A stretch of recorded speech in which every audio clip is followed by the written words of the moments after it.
Hi, so today or tonight actually, my time, I want to talk about VIP or very important person and even very, very important person.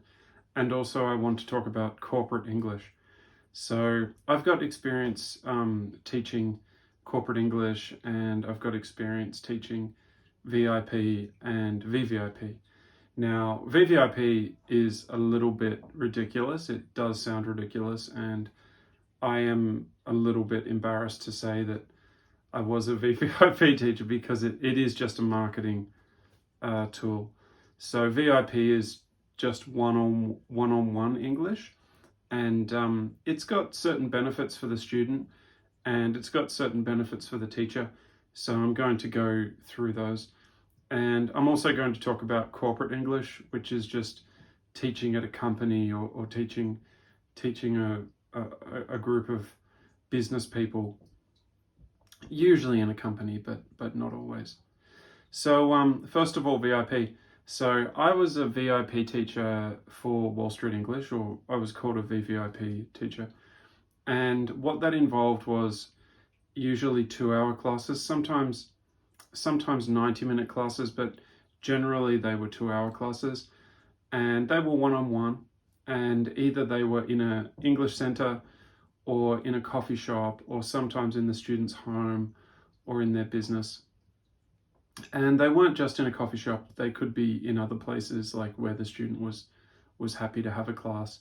Wall Street English still offers this service to their customers, and yeah, I did it for about 2 years, I guess, maybe more, maybe 2.5 years.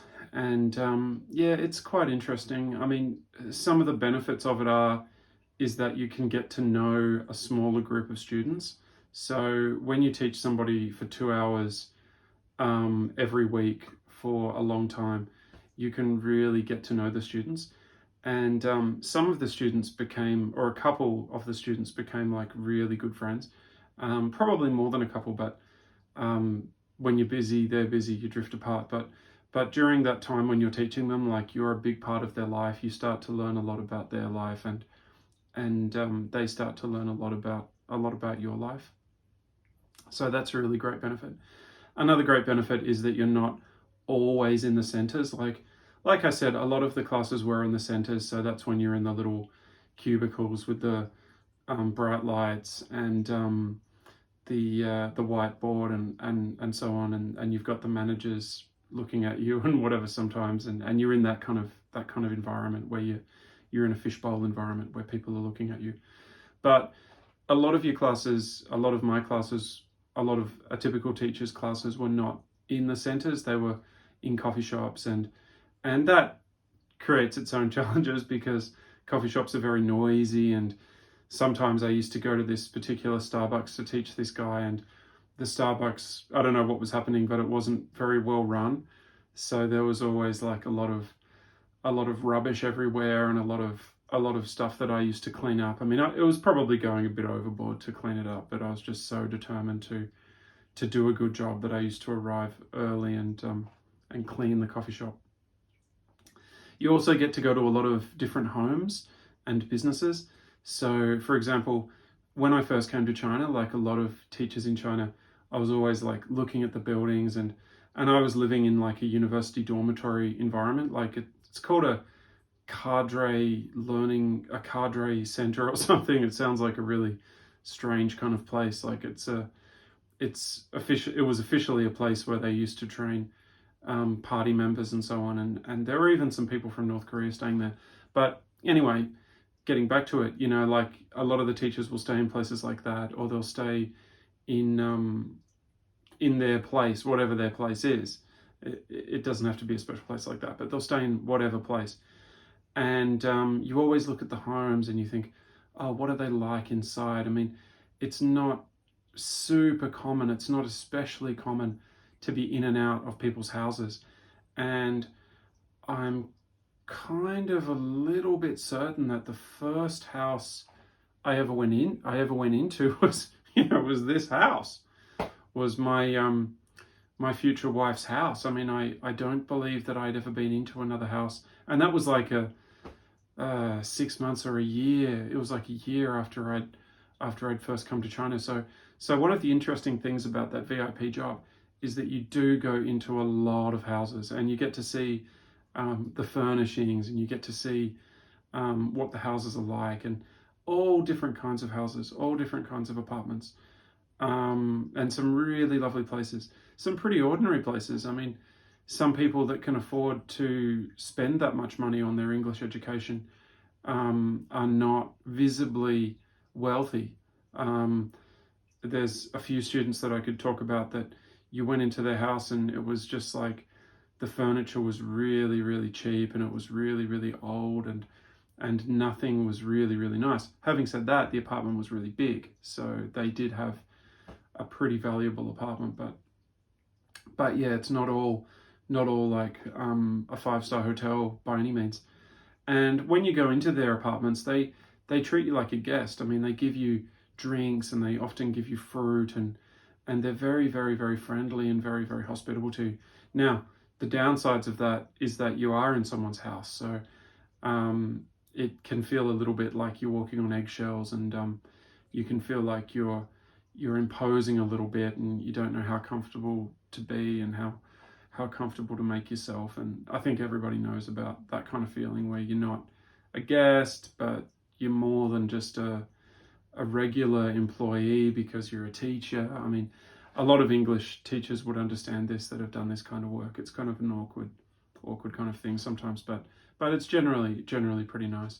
And because you've gone to their house, Chinese people, they'll be very generous. They'll want you to leave with something. They'll want to give you something as you leave. So yeah, it can be pretty cool in that way. What are the downsides? So the downsides is that 2 hours is a long time with one person. Like, it is a long time. And you've got to keep the class going, you've got to keep the class going. And it doesn't matter how you feel, if you feel sick, if you feel tired, if you're sad about something, if whatever. I mean, it's not like in the centers where the classes are 45 or 55 minutes long, 50 minutes long usually. 2 hours is a long time to be with another person. And you also, because it's a VIP or VVIP, it's a VVIP. It must sound really silly to people who haven't done that job, but yeah, because it's one-on-one, and because they are paying so much money, they're paying like $40,000-$50,000 sometimes for a 2-year contract. But having said that, they can't have 2-year contracts anymore. They just have 1-year contracts, I think, or even less, maybe 3-month contracts. But anyway, because they're paying so much, their expectations are really high. So you can also feel a lot of pressure to perform. And I just remember all these times just walking out of someone's house thinking, did I do a good job? Did I say the wrong thing? Did I talk too much? Did I correct them too much? Did I correct them enough? So you're always kind of doubting yourself. That's one of the, and you're always worried about those feedbacks that they give their Chinese teachers, because they have Chinese teachers usually as well. So you're always worried about, what did I say, or whatever, and that can be kind of quite stressful. I mean, I was teaching like 20 classes a week, sometimes 22-hour classes a week sometimes. So it used to be a little bit stressful, but you've just got to develop strategies of thought where you're just sort of like, well, I can't control that. It's like when you throw a ball, like once you release the ball, you haven't got any control over it anymore. So you can't, there's no point crying about, where it's headed to or whatever, or with golf, it's the same thing. Like, once you've hit the ball, that's it. You've just got to deal with it as it comes. But it can be stressful. The other annoying thing about one-on-one is that in terms of like what I was doing with Wall Street English, you've got to give the students feedback after the class, which is like a page or 2 pages of like written feedback. And the other teachers kind of like, I used to find it a bit annoying because I would try to do a good job and then somebody else would try to be better than me. I thought that it was like competitive, and they would try to make theirs bigger or theirs longer. And you have to get them done by a certain time as well. So it's a little bit annoying. So my lifestyle then was like, get home at 8 o'clock at night, 9 o'clock at night, and then do these forms until 10:30 at night. So, I mean, if that's what you want to do, like if that's how you want to spend your time, yeah, go for it. But yeah, it was a bit annoying. It was a bit annoying sometimes. And then your manager would be, messaging you, have you done it? Have you done it? And the students rarely read them. They very, very, very rarely read them. I mean, you have to keep doing them, but the students rarely read them. So yeah, those are a couple of disadvantages. And then another big disadvantage that I found to be an advantage, but it slowly became a disadvantage over time, is that traveling to different places, like I was always riding my bicycle, and that was my main mode of transport. In Qingdao, I was riding my motorbike, which was pretty cool. So I was like, I was riding my motorbike all around everywhere, and that was pretty cool. But yeah, the transport thing, I mean, it's more efficient. Like now I have a different attitude. Like before I was like stuck in centers for years and years and years. So the idea of like getting out and just like being on the street, seeing stuff, feeling like I was a part of the city, I was like, yeah, this is unreal. But now I've kind of gone back to the other way where I'm like, what is efficient? Like if I can do a certain amount of hours in this particular place, I'd prefer to do that than have to move around so much and whatever. And when you do move around, you spend a lot of money because, especially on the bicycle, like you ride around and, you feel hungry, you eat more, you drink more. You've got an hour to wait. There's a Starbucks right there. May as well go in. May as well get a sandwich. May as well get a cake. And yeah, so I did end up spending a lot of money doing that job. I mean, I made a lot of money, but I spent a lot of money as well. So that's a bit of a downside. Another downside to that job is that the students sometimes just cancel the class. So I would go to where they were, and then they would just cancel the class. And there was one lady, I mean, I could tell, anybody who's done this job could tell so many stories like this, but one of the stories that I always tell is this lady, I was waiting for her for like 3 or 4 hours, and it was winter time. And that's another downside because you're not just doing it in spring and autumn, you're doing it in winter and summer as well. But yeah, I was waiting for her for like 3 or 4 hours, and she kept messaging me saying, I'm going to be there soon, I'm going to be there soon.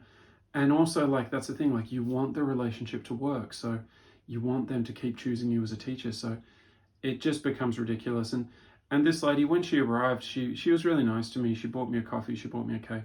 It was like I was a little pet or something. But she basically, she made me wait around for like 3 or 4 hours. And I always have a budget. I had a budget then, and I had exceeded my budget. So I didn't go into that coffee shop. Like, I mean, this is probably just crazy. People think I'm crazy, but I didn't go into the coffee shop. I waited out the front, and it was winter time, and look, not probably a lot of people aren't going to sympathize with me for that, but anyway, like that can happen. Another thing is the seasons. Like when you're traveling around in the summertime on a bicycle, like I had to change my clothes. It's pretty eccentric stuff. I mean, nobody's probably interested in this, but I used to shower in the toilet cubicles and put on a fresh shirt and all kinds of stuff like that. I mean, in winter, you're always taking off clothes, putting on clothes, putting on thermal underwear, thick thermal underwear. I mean, on the motorbike, I had to wear a lot of clothing, but just in Tianjin, in the city, you have to wear a lot of clothing. So it's all this kind of stuff. I mean, in spring and autumn, in the mild seasons, there's nothing better than just getting out and about on a bicycle and just going from class to class. I mean, it feels like a dream. It's like, oh yeah, man. And I mean, look, another switching back to an advantage now, like starting the advantages up again. You do get to meet a lot of interesting people. Like you definitely meet a lot of interesting people. And I met so many interesting people, and they do enrich your life. I mean, I'm not going to go so far as to say that it's like a miracle experience or like it's just like it was amazing. I mean, it's not like that, but you do talk to these people, and they do start to kind of like change your mind about a lot of stuff. I mean, and some of them have like a real energy. Like I wouldn't say that they have like a mystical energy. It's not like spending time with Jesus Christ or something, but they just have like, a lot of them have a real determination. Like they're not afraid of anything, they're not afraid of anyone, and they don't care what anyone thinks. and they're doing what they want to do, and they're doing their best, and they're just going to do it. And meeting some of these people, yeah, it's pretty cool. I mean, I feel like it made me a lot more aware of how China really works, because when you're sort of like working in a university, you can sort of start to think, oh, like, you know, what's this, what's that? You know, you don't get the full picture. You don't get the full picture at a university. When you get to meet a lot of these amazing people, you're sort of like, wow, like these people are pretty organized. Like these people are pretty smart. Like this person is pretty determined. This person is pretty, you know, fired up and full of hope and full of like energy and yeah. And that takes me on to like another I'm chopping and changing, another disadvantage where they're often like making phone calls because they're such busy, important people. They're often messaging people, taking phone calls. So if you can't handle that, like some people just can't handle it. They don't like their class being interrupted, and they don't like it when the student talks on the phone or something. I just very, very, very quickly learnt to adapt to that, you know, and just be like, it's okay, like that's your business, like no worries, of course. So yeah, I wasn't bothered by it, and I also had the understanding of like them managing their company or managing their job or whatever versus me as their English tutor. Yeah, I'm a lower priority. Like their English class is a lower priority. But I mean, to me that seems pretty obvious, but surprisingly, not everybody can kind of realize that. And yeah, and look, another thing about these people is like, how do you teach them? Like, you've got to be very, very, very encouraging. What I used to do was like, and this is a trick that I developed and that I kept up, was just to be a really good listener to them, ask them lots of questions, get them talking as much as possible, but also like, you know, not only that, but just give them a class experience. So like actively teach them something. Like a lot of these people, they want to be actively taught a word. They want to be actively taught like 3 or 4 words. And like you're a human dictionary, and they want a little mini test and that sort of thing. Like they want what they have known education to be through their Chinese educational experience. But yeah, they love talking, and they love talking. So I that would be my advice to anyone if you're doing this job. Just see it as like a way to sort of like, as much as possible, just listen to them and spend time with them and encourage them. But if they say to you like, I want to be corrected on every sentence, they probably think they mean it, but they don't actually, you know. Like I would always say like, look, I would stop you and correct you, but it's also good that you're like extending yourself and like you're saying 3 or 4 sentences. And most of them have like very, very, very interesting stories, and you just get them to like talk about their stories and talk about their life and talk about their job and all this kind of thing. And they're teaching you, actually, like you're learning a lot from them. So it's like a free education. Now, corporate English, I'll touch on that as well. I said I would. Corporate English, you're in companies, that's kind of pretty cool, you know, like you're often given a buzz card. I'm not going to mention some of the companies I've worked for, but yeah, some Fortune 500 companies, and it does feel really exciting. Like, Mom, I'm in, you know, like, Mom, you know, Mom, I'm in, you know, this famous company. It feels a bit like that sometimes, you know. You want to show your mom or you want to show your friends, like, hey, look at me now. You know, you feel kind of successful because you're in one of these big companies, and yeah. But those people, like, often you do have classes with them at the end of a long day, so a lot of them are like very tired, and you know, they just like, they need to be fired up, you know, they need to be sort of like inspired and motivated, and those people as well will sometimes like leave the class because they've got to take a call, or they've got to do something like that. They've got to talk to their manager or whatever. So you've got to accept that. So yeah, but corporate English, I'll do a separate video on that because I've got a lot of experience at that. Anyway, I hope that that's a bit of an eye-opener for some people who just don't know anything about corporate English. VVIP English is what I've talked about the most. Sorry, I'm getting to the end of my my video here. But yeah, VVIP English, you know, like if you're into it, you know, if that sounds appealing to you, There's still jobs in that market. And you can also find your own clients. Like I've got a couple of clients, a couple of students that I teach, and it's the same thing, but you're just doing it yourself. So that can be a lot of fun as well. All right,